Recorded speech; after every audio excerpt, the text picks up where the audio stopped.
Ash would arrive in Equity and would have his gym battle with Morty. But side note, before we continue, the Johto saga of what if Ash was born in Hoenn is going to be far, far shorter than the Hoenn saga because the majority of Johto was just some filler. Yeah, just wanted to put that in. Anyway, Morty reduces Ghastly, while Ash reduces Quilava. It would be easy for Quilava, easily beating the ghost Pokemon with a flamethrower and a flame wheel. After that, Morty would send out his Haunter. This battle will be back and forth, but in the end, both Pokemon would knock each other out. After that, Morty would send in his Gengar, while Ash sent in his Chikorita, trying to give it some more experience, and it hadn't had lots of battles in a while. This would be a back and forth battle, Gengar clearly having the advantage, but the Grass Tartar would refuse to give in and would land a few good blows. But then, with insane luck, Chikorita would hit a critical Razor Leaf, knocking out Gengar and giving Ash the badge. But moments later, Chikorita would faint from pure exhaustion because Gengar had done a good load to it as well. And then Morty would walk up to Ash and would give him the Fog badge. After this, the trio would make their way to Olivine City, and Jasmine would tell them that they need to go to not to Equity, to I forgot the name of Cianwood or Cianwood town and get some medicine for her. When the trio arrived in Cianwood town, Brawley would have a mesmerized look on his face. It would look like he was looking for something. He would be excited. And Ash would say, Brawley, why are you so excited about being here? He would say, Ash, I didn't exactly just become a fighting type trainer and gym leader by myself. I was taught by my mentor here. I was taught here by my mentor, Chuck, a very powerful fighting type gym leader. I can't wait to see him and show him how much I've grown. I should say, alright, let's go look for him. They would look around Equity, and then they would see a fat guy training with Machoke. Brawley would immediately run towards his master and Machoke, and Ash would ask if this was the infamous Chuck. And Chuck would say, yes, I am. And Ash would say, I thought you'd be a bit more in shape. Brawley would say, hey Ash, don't talk to people like that. And Chuck would be like, don't worry, Brawley, he's right, I need to get a bit in shape. Anyway, Brawley, what brings you here? And Brawley would say, Ash over there wants to have a gym battle with you. But first, Master, I need to show you how much I've grown. Alright, go Machamp! Brawley would show one of his strongest Pokemon, his Machamp. Chuck would be mesmerized, but Machoke would be shocked because a mere few years ago, it was just a mere weak young Machop which Brawley took under his wing,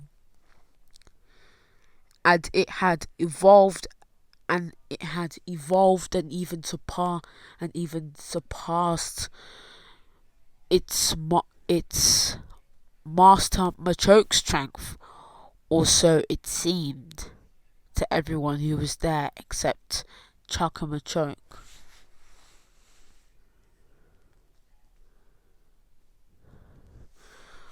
Then Ash would show. I mean, not Ash. Oh my god. And then Chuck would be mesmerized and he would say, "Wow, Brawley, you've really grown. So has your Machop, which is now Machamp. I wonder how it came to this level." And Brawley would say, "Well, a lot of things happened. To cut the long story short, we did a lot of trading and got into a lot of sticky situations, and let's say Machop was there to help us, and from helping us it's ascended beyond." And then Brawley would say, "This ain't the only surprise that I have in store, Master. Go, Hariyama!" Then Chuck would also be mesmerized. He'd say, You caught Hariyama? I mean, you caught a new Pokemon? Last time I remember, you only had Machop." And Brawley would say, "Yeah, I moved to Hoenn, and I caught a few Pokemon here. And Hariyama and Machamp are my strongest." And then Chuck would be like, "Wow, you have really become strong, Brawley. But to test how strong you've truly become, let's go have a battle." This battle would be a one-on-one. Machamp versus Machoke. The battle would be long, both Pokemon giving it their all. But to everybody's shock, it would actually seem that the second stage fighting type would be keeping up with its evolution. Everyone would be shocked except Chuck. Machoke would have much more experience and would be more experienced moving around in its body and would know its body's full power. But Machamp would also be able to get the upper hand a few points with its extra arms. But the experience of Machoke would also give it some upper hands. But in the end, there would be a clash of cross chops, and both Pokemon would be knocked out. This battle would shock everyone there, other than Chuck and Machoke. I mean, other than Chuck and Brawley, to some extent. Brawley will come to his master and say, "Exactly what I expect from you, Master. Even now that Machoke has become stronger, you are still very much ahead of me in terms of strength. If I'm going to reach my full potential, I am going to have to, after my journey, come back and continue learning with you." This would shock Ash and Flannery.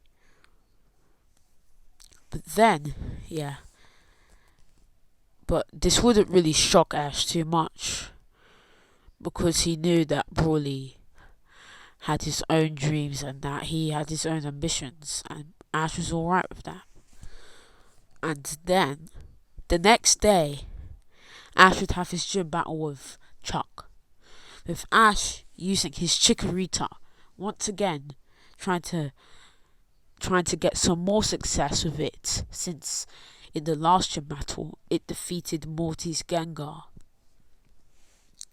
Chikorita would have a battle with Poliwrath, which would be even, but then Chikorita would gain an advantage thanks to its type advantage and would easily finish off polygraph with a razor leaf. This would cause it to evolve into bay leaf. After that, Chuck would send in his Machoke. This battle would be just as intense as it was in canon, and it would pretty much go the same, with Machoke being knocked out. After that, Chuck would give Ash his badge, and then the World Cup would go the same, but Ash would make it further with having Tentacruel and Croconaw in his arsenal. But in the end, the same person would win. Ash would move on to the Olivine Gym. He would give Jasmine the medicine, and then the battle would commence. Heracross would go against Magnemite. It would use Brick Break and easily defeat the Magnet Pokemon. After that, Jasmine would send in her Steelix. This battle would be one-sided. Despite the advantage, Heracross would be a bit exhausted from putting all the energy it did into Brick Break to one-shot Magnemite. Despite putting in good hits, in the end, Steelix would win with a powerful Iron Tail. Ash, thinking smart and thinking about type advantages, would send in his Quilava. Quilava would battle Steelix. This battle would be even, but Steelix would gain a slight advantage with Sandstorm and Earthquake. This battle would be very long and very hard. But then, Quilava would glow. It would grow in size. It would become much taller, much muscular, and bigger. And it would have one massive fire on its neck, and it would finish its evolution into Typhlosion. Yeah, by the way, I'm evolving most of Ash's Pokemon except Bayleaf, because, yeah, I think that Bayleaf is cute, and I like how it had a crush on Ash as a Bayleaf, and I think it would take away that, and if it evolved, it would take away the charm it had as a Bayleaf and Chikorita. So I'm keeping Bayleaf the same, but all the other members who aren't involved are evolving.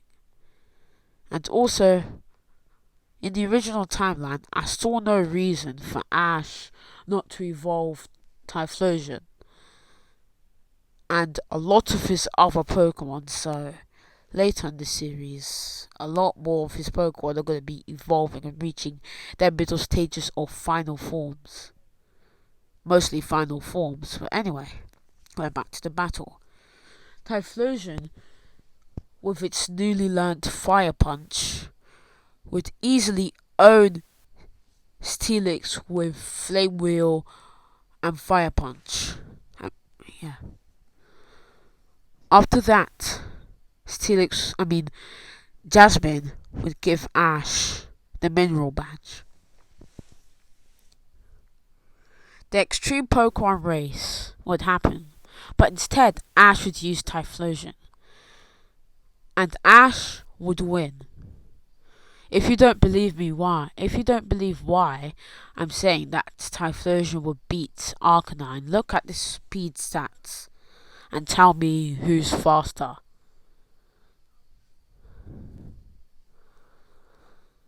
Ash would receive the Thampy Egg like in canon, and then they would run into Kyo, the second student of Chuck. I'm just bringing this up because I just wanted to bring it up. Nothing would change except Brawley would have a conversation with Kyo, and Yeah, I just wanted to bring that up. Anyway, the whole Pryce business would go the same. Like how the arc about how Pryce had his Pokemon, had Piloswine revived, Ash losing to him in the beginning, blah blah blah. I because I really, when I first watched the entire original series, I loved how Piloswine and Pryce were reunited because I just felt bad for the poor guy. So I'm keeping that entire business the same, but the gym battle would be vastly different. Bayleaf would go up against Dugong, with the grass starter easily winning. Pryce would then send in Piloswine. Piloswine would just use one Ice Beam, knocking out Bayleaf since it was weakened by Dugong's constant ice attacks. After that, Ash would send in his Croconaw to give it some more experience. This battle will be very even. Earthquakes and Hydro Pumps would be traded. But then, Piloswine would gain a quick advantage and would freeze Croconaw with a massive Ice Beam. Croconaw would be stuck in place. But then Ash would yell, "Croconaw, I believe in you!" Croconaw would hear this through the ice. Ash would say, "Croconaw, thaw out! I believe in you." Croconaw would try thawing out, but wasn't strong enough. But then, it would glow. It would grow in size, grow more spikes, and then it would evolve into Feraligatr, and it would break the ice from reaching its final form. Feraligatr, with one single Hydro Pump, would defeat Piloswine. After this, Ash would give Pryce would give Ash the Glacier Badge, or whatever the badge is called. And then Ash would have his gym battle with Claire. And without Team Rocket, the gym battle would go on. And then Bayleaf would battle against Kingdra. This battle would be even, but then Bayleaf would hold Kingdra with its Vine Whips and smash it into the wall. After that, Claire would send in her Gyarados. Gyarados would intimidate Bayleaf, but Bayleaf would use Razor Leaf after Razor Leaf, barely doing much damage to the powerful Water Flying type. And then, with one Dragon Rage, Bayleaf would be fainted. After that, Ash... my god, I said that wrong. I said Ash's name wrong. Ash! Yeah, the Ash. Oh my god, my English is dying. Ash. Ash would send in Feraligatr. Ash would have taught his Feraligatr Ice Fang and Ice Punch, so it could actually no, he would only would have taught it Ice Punch. I don't want to give it too much ice moves. Yeah.